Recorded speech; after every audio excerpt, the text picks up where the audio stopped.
Good morning of all of you. Yesterday we have started the Vedic period, chapter 2, history for class 9. We talked about the Vedic period, its sources, literary sources, in that the different Vedas were there and the allied Vedic literature was there. Allied Vedic literature mainly based on, or you can say derived from the Vedas only. Okay, so yesterday while talking I missed one of the thing. The last sixth point is a Ashtadhyayi. It is a treatise on the Sanskrit grammar by Panini, written by.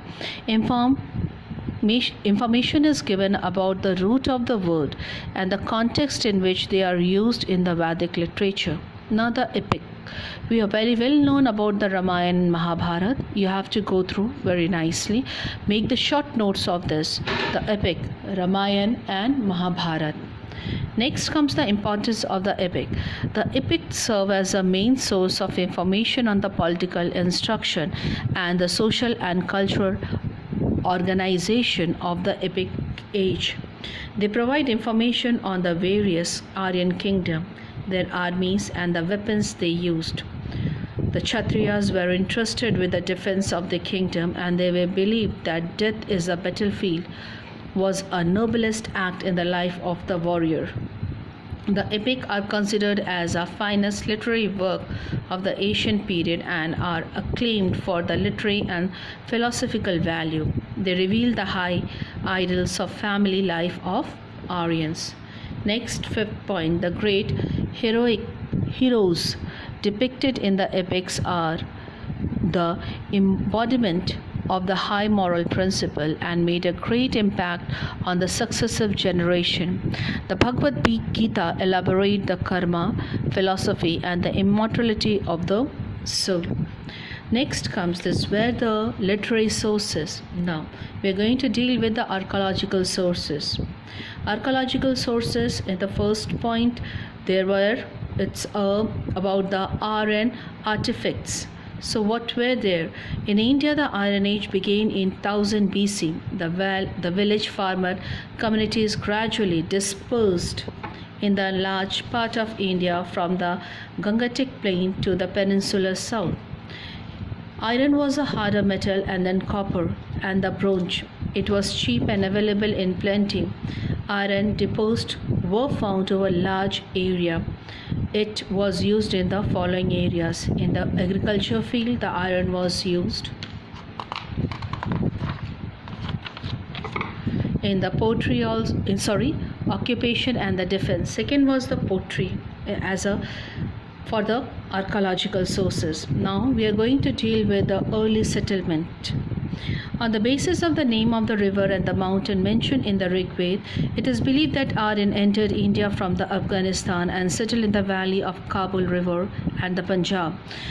They call this a northwest part of India, Sapta Sindhu, or the land of seven rivers, namely Sindhu, Indus, also known as Indus, Ravi, Beans, Satluj, Jhelum, Chenab and Saraswati.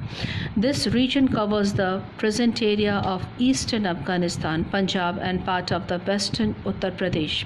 Later this region was named Brahmavarta, or the land of God, because the composition of Rigved took place here on the bank of river Saraswati, which they considered most sacred. The region provided condition for stable agriculture. The act of moving from place to place with herds of animals ceased to have in the preeminence it has enjoyed the earlier days. This fact too was responsible for the evolution of the new culture. Now the society. The social organization of that period, the Rig Veda time or the early Vedic period, the Aryans lived in village. The family was the fundamental unit of society. It was patriarchal. This means the oldest male members of the family was its head. He was called Grihapati or Kulapati. After the death of the Grihapati, the responsibility shifted to the eldest son. Next comes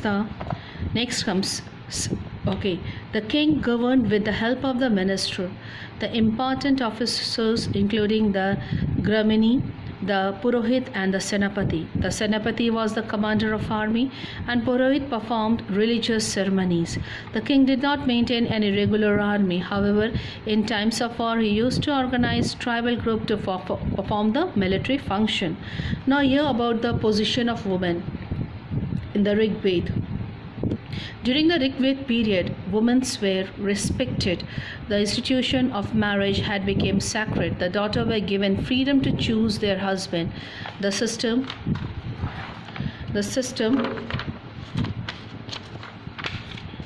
of remarriage of widow was prevalent. There was no example of child marriage. The marriageable age in Rig Veda seems to have been 16 to 17. In the later Vedic period, there was significant decline in the status of women. This is the one differences between the you can put for the early Vedic period and the later Vedic period. Their participation in yajnas was not considered necessary. They did not enjoy the right of property. The freedom to choose husband by women was curtailed, means what was stopped. Class division. Though the caste system is not mentioned in the Rig Veda, but the fact remained that there was some kind of class division in the society. Okay, so here the early Vedic period, the society was divided into classes based on their profession. A person could adopt any profession of the choice, as it evident from an expert of the Rig Veda. Okay, now here the Brahmins or the priests perform religious rituals, the Kshatriya participate in the wars, the Vaishyas engage in the business and looked after agriculture as well as industry, the Shudras served the upper class. As started earlier, during the later Vedic period, the caste system became rigid. The Brahmins and Kshatriyas enjoyed many privileges. The priest came to be considered as God on the earth, and the Kshatriya also increased their power and came to be regarded as the ruling class. All the three higher varnas were entitled to the Upnayana or the investiture with the sacred thread according to the Vedic mantras. Intercaste marriage was not prevalent. Now here, the four ashrams. The early Vedic period, men grew up according to the family tradition. Okay. Now here, the four ashramas. So what was the four ashram? The four ashram was the whole lifespan of the Aryan. Okay, so here what was there? The four stages of life are known as the four ashrams, each of 25 years duration. The four ashrams are Brahmacharya, Grihastha, Vanaprastha and the Sannyasa. So yeah, the Brahmacharya ashram lasted up to the age of 25 years. During this period, people were expected to acquire knowledge in the Gurukul and observe strict discipline. During the period of Grihastha ashram, man was supposed to marry and raise the family. As a householder, he was to take responsibility of maintaining his family. This period lasted from 25 to 50 years. The third stage was the Vanaprastha ashrama. It lasted from the age of 50 to 75 years. During this period, man was expected to retire from the worldly life and acquire spiritual and philosophical knowledge. The last stage, lasting from the age 75 to 100 years, was the Sannyasa Ashram.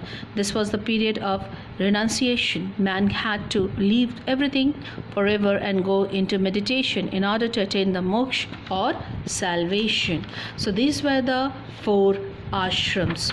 So I want you students to complete whole till where I have taught and make the short notes. Thank you.